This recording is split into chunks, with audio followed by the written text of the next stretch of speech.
Most people think that the tech industry was built by entrepreneurs, garage startups, and Silicon Valley visionaries. But the real story starts somewhere very different: the Cold War.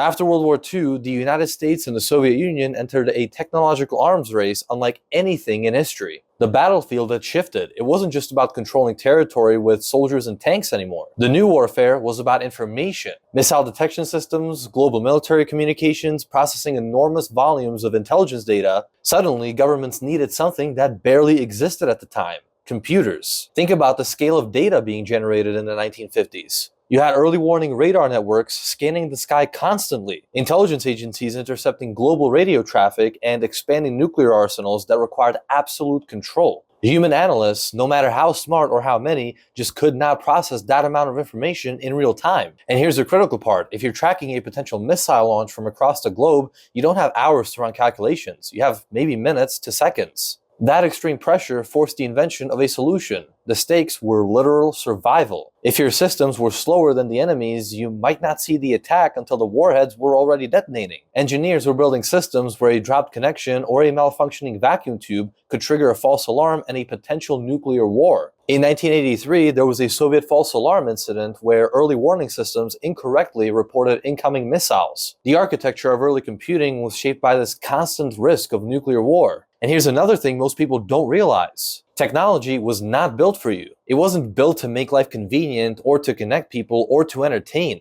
It was built for war. The devices you use every day, the infrastructure you rely on, all of it came from decades of military spending designed to give one superpower an advantage over another. A lot of people died so you could have a smartphone. There's a popular myth about how the tech industry started. The story goes that brilliant entrepreneurs working out of garages, funded by venture capital, built this amazing innovation ecosystem in Silicon Valley. But that's not how it happened. The free market didn't build the computer industry. It couldn't have. In the 1950s, a single mainframe computer cost millions of dollars to develop and deploy. There was no venture capital ecosystem back then. No bank would fund something that experimental. And no startup could absorb that kind of financial risk for tech whose commercial applications were completely unproven. So out of necessity, the government became the first tech investor. The Defense Department poured massive grants into university research labs and aggressively funded semiconductor research because they needed reliable components for weapon systems. IBM is the perfect example. During the 50s and 60s, IBM wasn't just selling hardware. They were practically an extension of the Defense Department. Their systems formed the central nervous system of American military infrastructure. IBM mainframes were running nuclear blast simulations and modeling the physics of thermonuclear detonations. At the same time, they were also handling military logistics on a global scale and processing classified intelligence data for the National Security Agency. Additionally, their hardware was driving aerospace developments for both the Air Force and NASA. This wasn't capitalism building an industry. This was the government funding the development of technology it needed to fight wars and private companies following that money. The market didn't lead this revolution. It followed the wake of defense spending.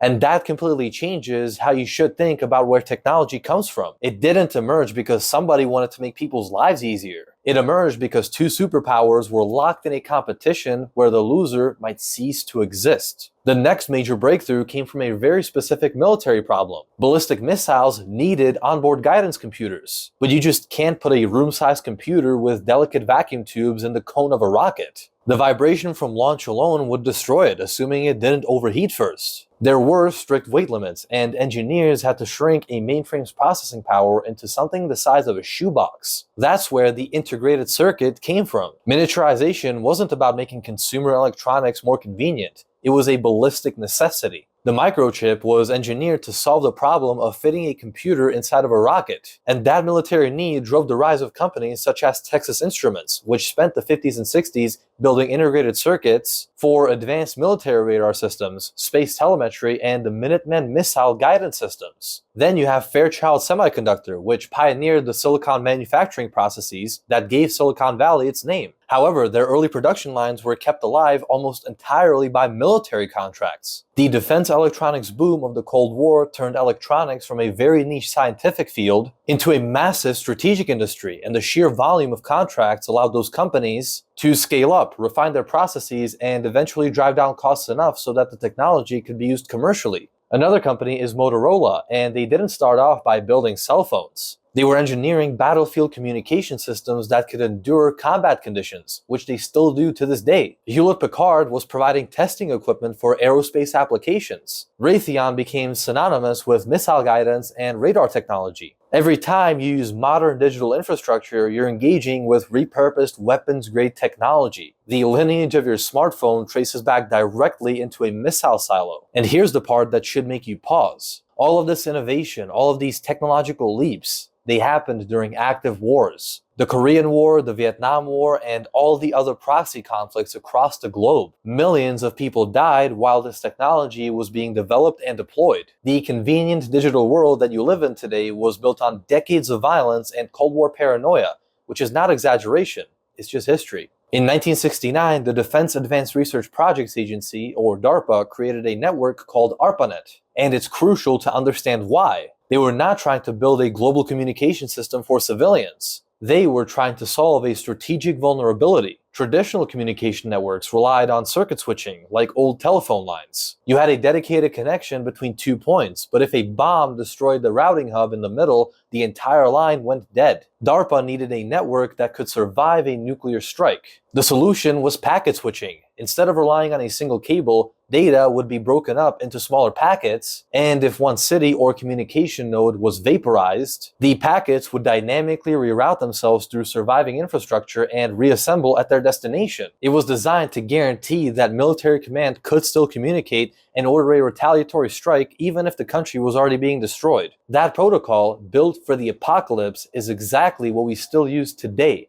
The internet you rely on for streaming, shopping, and messaging was originally a doomsday communication system. By the early 1990s, when the Cold War ended, all of this infrastructure didn't just disappear. The satellites stayed in orbit, the servers kept running, and the technology simply pivoted. The integrated circuits that were built to fit inside missiles became the processors in personal computers. The huge satellite networks that were designed for military reconnaissance were repurposed for television broadcasting and weather tracking. GPS, which was engineered to provide targeting coordinates for nuclear warheads, became the navigation system in your pocket you use to avoid traffic. And the ARPANET opened up to researchers and commercial entities, eventually becoming the global internet economy. And here's where it gets interesting in terms of power dynamics. Throughout the Cold War, tech companies were vendors. They sold software and hardware to the government. But as these technologies became embedded in civilian life, this relationship flipped. Today, core intelligence and defense infrastructure runs on private commercial cloud services such as AWS, Microsoft Azure, and Google Cloud. Governments now rely on private companies for critical systems. A few weeks ago, I made a video where I mentioned the recent Anthropic versus Pentagon fight. The Pentagon wanted unrestricted access to the AI for military purposes. Anthropic, on the other hand, had contractual limits that prevented the system from being used for mass surveillance of American citizens and fully autonomous weapons. When Anthropic refused to remove those restrictions, the government banned them from all federal contracts entirely and labeled them a supply chain risk. Other AI companies stepped in with fewer restrictions, and the boundaries got weaker. That situation is a perfect example of the tension we're in now. Governments used to fund tech companies to build the infrastructure they needed. But those companies have grown so large and control so much data and computing power that they are now negotiating terms with the governments. The balance of power has shifted.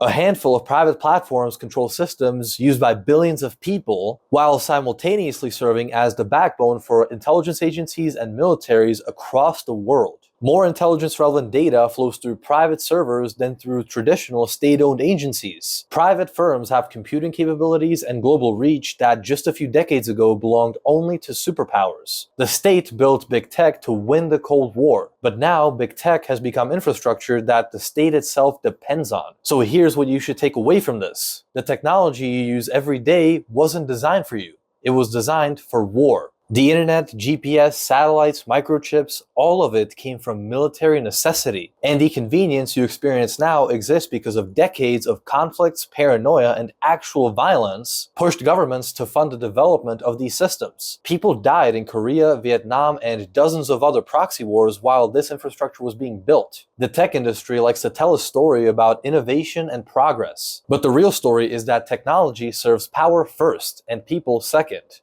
It always has. If you found this perspective interesting, let me know in the comments down below. And if you want more videos about how tech and power actually work, go ahead and subscribe to my channel. Thanks for watching, and I will see you next week.